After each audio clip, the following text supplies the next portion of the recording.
शैलेन्द्र नारायण महाविद्यालय 50तम और ओलाभर महाविद्यालय 51तम वार्षिक उत्सव केन्द्रापड़ा जिला राजकनिका ब्लॉक अग्रणी शिक्षानुष्ठान शैलेन्द्र नारायण महाविद्यालय 50तम वार्षिक उत्सव में मुख्य अतिथि भाव केन्द्रापड़ा जिलापाल रघुराम आयर जोगदेइथिबा बेले पूर्वतन महाविद्यालय परिचालना कमिटी सभापति तथा आलीर पूर्वतन विधायक दोलगोविंद नायक प्रमुख जोगदेइथिले। महाविद्यालय परिसर में आयोजित सभारे अध्यक्ष प्राध्यापक उपेन्द्र कुमार पंडा अध्यक्षता करथिले। शेषर अतिथि माने कृति छात्र छात्री को पुरस्कार वितरण करथिले। परे परे सांस्कृतिक कार्यक्रम अनुष्ठित होइथिला। सेहिपरि ओलाभर महाविद्यालयर 51तम वार्षिक उत्सव समारोह धूमधाम रे अनुष्ठित होई जाइछि। महाविद्यालयर अध्यक्ष मुरलीधर करंक संयोजनारे एही समारोह रे केन्द्रापड़ा जिलापाल मुख्य अतिथि भावे जोग देइथिबा बेले बीजेपी जिला उपसभापति तथा पूर्वतन विधायक प्रार्थी कृष्णचंद्र पंडा मुख्य वक्ता और सम्मानित अतिथि भावे राजकनिका बीडीओ कैलाश चंद्र महालिक, राजकनिका तहसीलदार भानुमती माझी, ओलाभर महाविद्यालयर पूर्वतन अध्यक्ष प्रमुख उपस्थित रही निजर बहुमूल्य वक्तव्य प्रदान करने सह छात्र छात्री मानकु उत्साहित करथिले। 50तम जयंती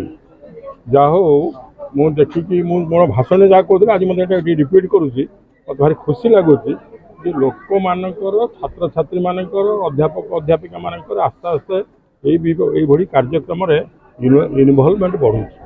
यहाँ जिते बढ़ आमको से उत्साहित कर आम कॉलेज उत्तरोत्तर उन्नति समस्त सहयोग कामना कर आग को आगे जीव।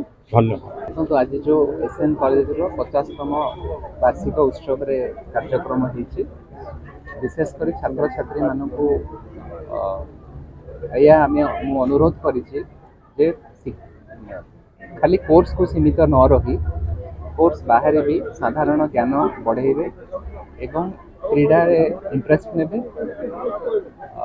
एवं तांकर जदि किछि कला रे इंटरेस्ट थाए से प्रतिभा देखेबा पे चेष्टा करेबे। सर्वप्रथमे 51तम वार्षिक उत्सव उपलक्षे मो ए अंचलवासी को धन्यवाद प्रदान करी। जो मंजीटे से पोती थिले वर्तमान यह एक बोधि धर्म रे परिणत हो शिक्षा क्षेत्र में व्यापक प्रचार आउ प्रसार करिछि। सरकारंकर नूतन शिक्षा नीति को आगे नहीं सामाजिक कार्यक्रम सचेतनता कार्यक्रम विभिन्न सरकार प्रोग्राम गुड़ी को आमे चालू रखीचु। किभली भाव में पिला मानकर शिक्षा तांकर भौतिक अभिवृद्धि चारित्रिक गठन सर्वोपरि जड़े